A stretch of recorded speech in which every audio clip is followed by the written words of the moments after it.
اینک عالم جان روی صحنه میخونیم تا که بعد ما را حسن آغاز بخشد. برحمد عالم جان اینک صحنه در اختیار شما.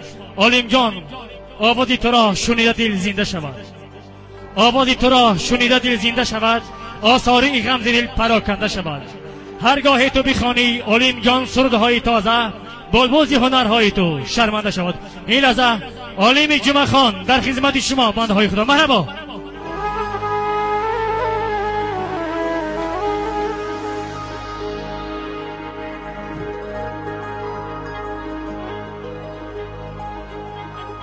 ای دوست بیا که سر تراشان داره، به راسی نکو زیر اسمی پیران داره.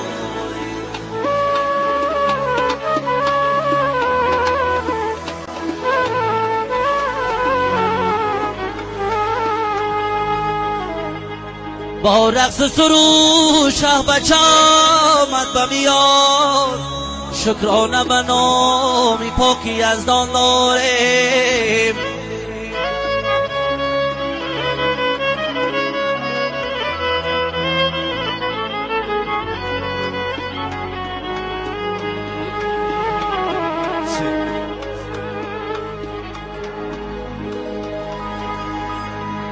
ای دوست بیا که سر تراشان داره، میراسی نکو زیر اسمی پیران داره.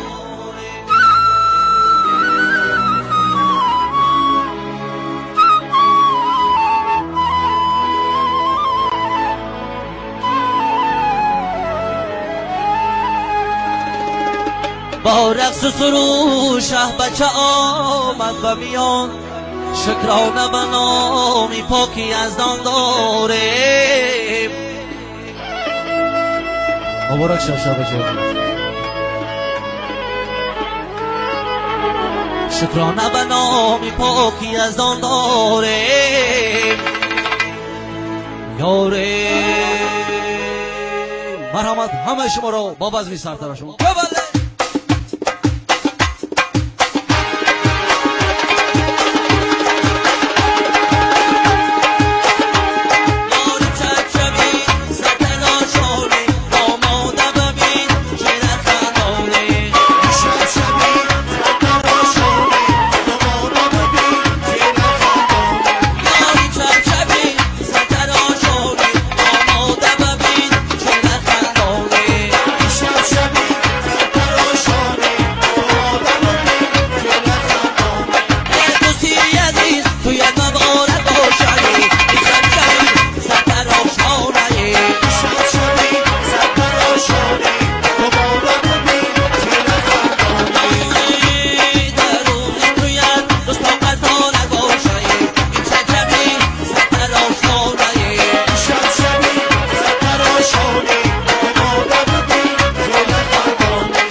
سربلند باشه. شا پیر شا مبارک شا.